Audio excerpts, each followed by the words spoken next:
it's Patrick Hutzel from IntensiveCareHotline.com, where we instantly improve the lives for families of critically ill patients in intensive care so that you can make informed decisions, have peace of mind, real power, real control, and so that you can influence decision-making fast, even if you're not a doctor or a nurse in intensive care. In last week's blog, I shared courts in the UK and the NHS are killing babies before they had a chance to live. You can check out last week's blog by clicking on the link below this video. In this week's blog, I want to discuss the death of the high-profile Alfie Evans case and the lessons families in intensive care can learn from it. So the title of this week's blog is Rest in Peace, Alfie Evans.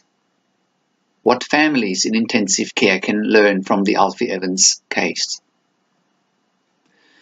If you haven't heard about the recent Alfie Evans case, who was an inpatient in the paediatric intensive care unit at Alder Hey in Liverpool in the UK, from December 2016 until last week, 28th of April 2018, you need to inform yourself about the situation.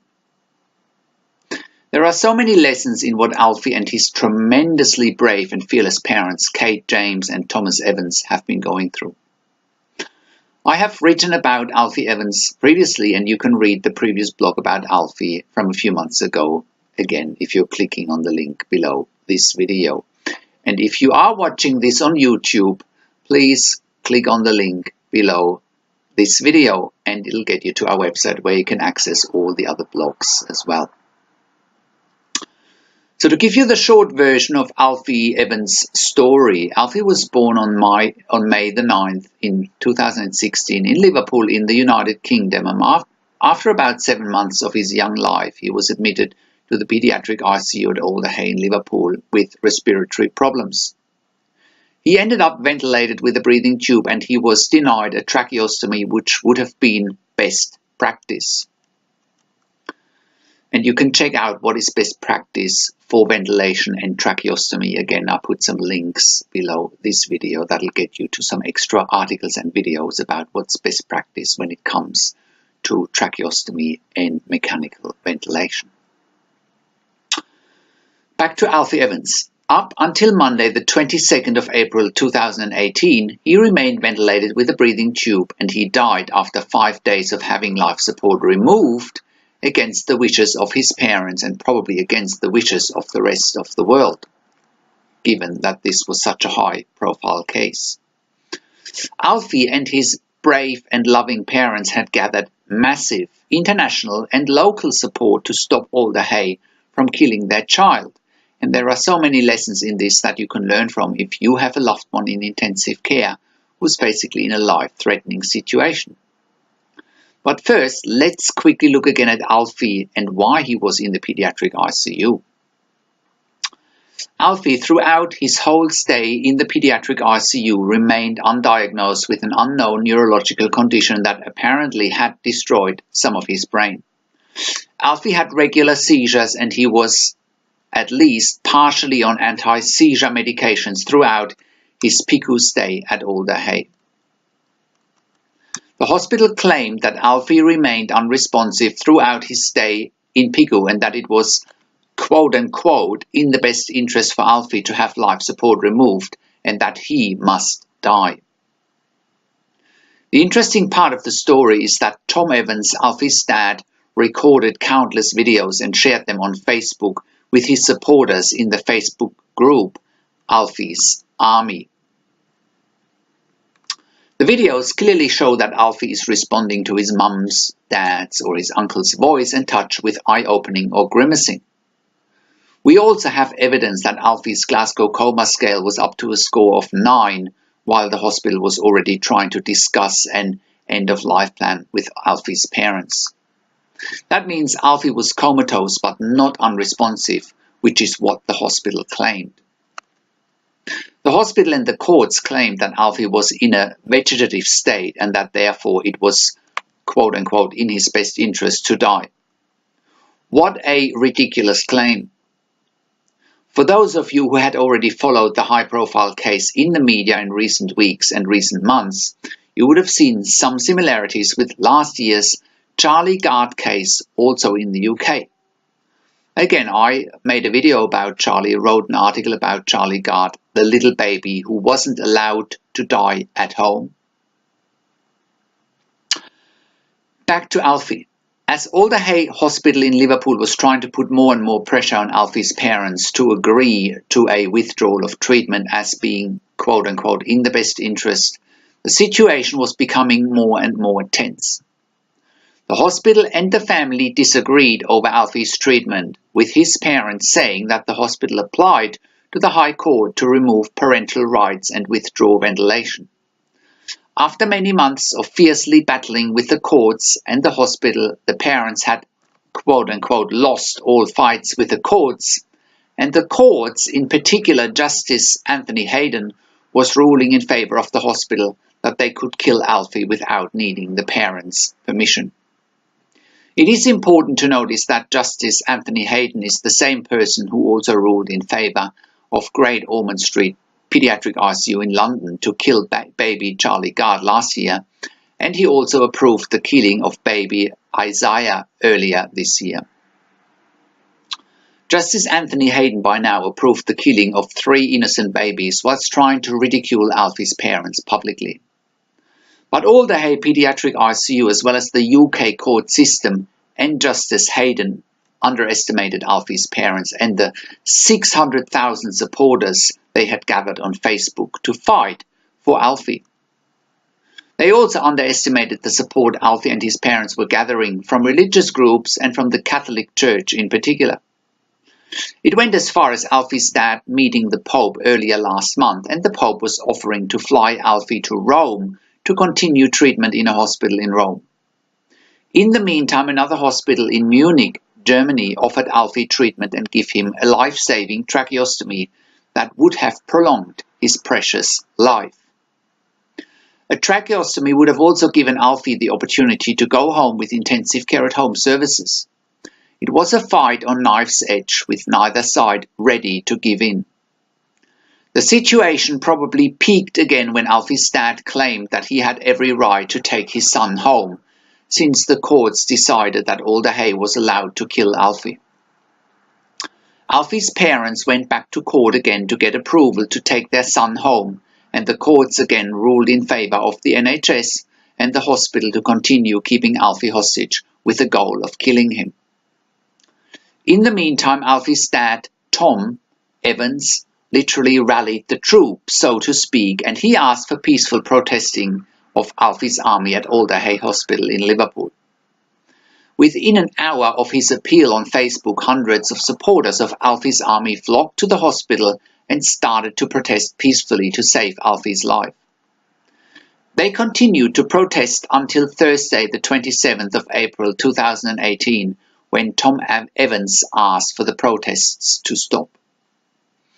During all these events, Alfie was granted Italian citizenship to open up the possibility to fly him to Rome to continue palliative care treatment there, give him a tracheostomy and take him home. It would have been the right thing to do. In the end, the National Health Service and the courts in the UK were trying to manage their financial budgets because the cheapest option for them was to kill Alfie. Even though money was probably one of the main drivers for Alder Hey, the NHS as well as the UK government, who seemed to be represented by Justice Hayden, it was much more than just a discussion about how to limit the spending on a severely disabled child. It was getting much more ideological than that in the end. It looked like it was almost two worlds colliding. One side the pro-life supporters, including many Christians, and the other side were the pro-euthanasia supporters. In the end, however, you don't have to be a practicing Christian to be pro-life and do the right things. Who in their right mind would agree for anyone to have their child killed or euthanized against their wishes? But if the courts and the NHS wanted to set another precedent just like they did with Charlie Gard in August 2017, they failed miserably once again. They completely underestimated Alfie's parents and their determination They completely underestimated and misjudged public opinion, and they completely underestimated the support Alfie and his family had gathered by now all over the world. Power to the people.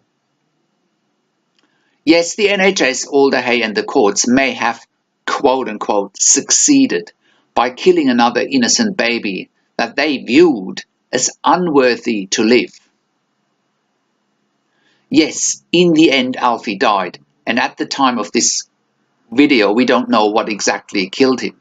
We also don't know if he could have lived if he had gone to Rome or to Munich, to hospitals that would have continued treatment for Alfie and prolonged his life. By the way, money was not the issue for getting Alfie out of Liverpool. The family raised more than enough funds to pay for everything going forward, and they raised enough money through Alfie's army and through other channels to get Alfie overseas to either Rome or to Munich. Besides the courts, the NHS and Alder Hey quote-unquote succeeding in killing baby Alfie, Alfie's family succeeded in paving the way for the next baby Alfie. Given that the family gained so much local and international support in their fight for doing the right thing for their baby and saving baby Alfie, whenever the next similar situation occurs, either in the UK or elsewhere, the courts as well as the hospitals think twice before they try and kill or euthanize a baby, or any other patient for that matter. The good news is that in this day and age, with the internet and with social media, the perceived power and perceived authority of doctors and hospitals is dwindling rapidly. And doctors and nurses constantly need to be reminded why they became health professionals in the first place. They hopefully became health professionals to help vulnerable people in need and not to kill them, especially if they could have been saved. We still don't know if Alfie would have survived, but by not trying and by not giving Alfie the chance to live, Alder Hey, the National Health Service and the UK court system have failed miserably in their duty of care. The real winner here is public opinion and not a small perceived elite minority trying to play God. I'm still in shock that doctors as well as registered nurses at Alder Hey didn't support Alfie Evans and his truly inspirational and fearless parents. They could have done so just by looking at their respective code of conducts and their respective code of ethics in their respective registration boards. The aforementioned professionals' legal and ethical frameworks and guidelines would have enabled them to protect Alfie and his parents. It is very disappointing that those health professionals have chosen not to act within their professional, legal, moral and ethical obligations, and that they've chosen to condemn Alfie to death. Other very important lessons here for families in intensive care are: number 1, do not and never give up. Number 2, don't be intimidated by the perceived power and the perceived authority of intensive care teams. Number 3, gather public support, including going to the media. Number 4, seek external professional support early. We have consulted with Alfie's advocacy team directly.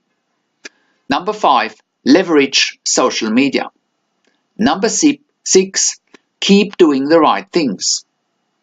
Number 7, know the elephant in the room, i.e. hospitals want to free up ICU beds due to the cost of about $5,000 per bed day, or about £3,600 British pound per bed day, and also because of ICU or PICU beds in demand or in high demand.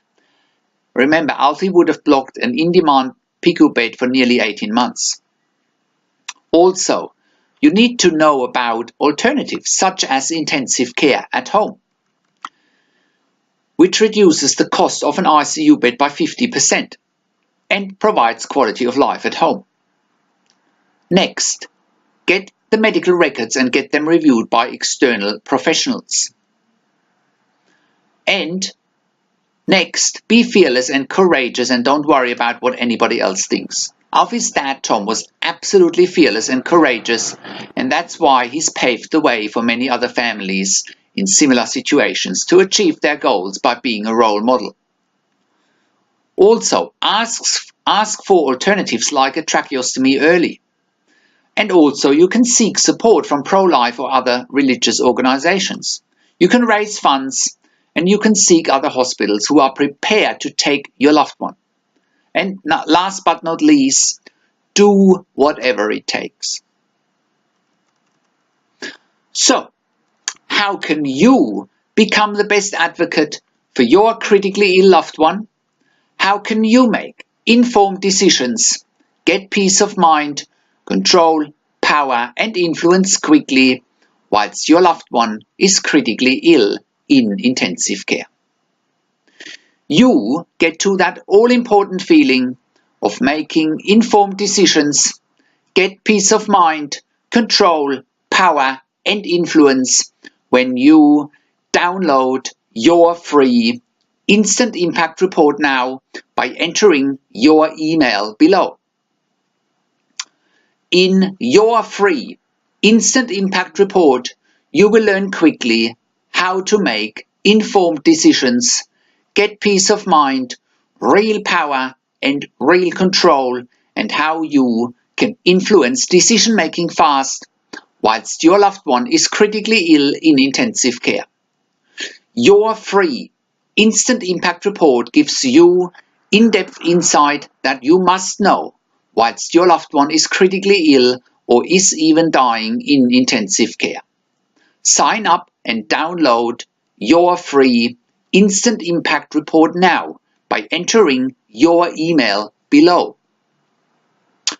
In your free Instant Impact Report, you will learn how to speak the secret intensive care language so that the doctors and the nurses know straight away that you are an insider and that you know and understand what's really happening in intensive care. In your free report, you will also discover how to ask the doctors and the nurses the right questions. Discover the many competing interests in intensive care and how your critically ill loved one's treatment may depend on those competing interests. How to eliminate fear, frustration, stress, struggle, and vulnerability even if your loved one is dying. You will get 5 mind-blowing tips and strategies helping you to get on the right path to making informed decisions, get peace of mind, control, power, and influence in your situation. You will get real-world examples that you can easily adapt to your and your critically ill loved one's situation. How to stop being intimidated by the intensive care team and how you will be seen as equals.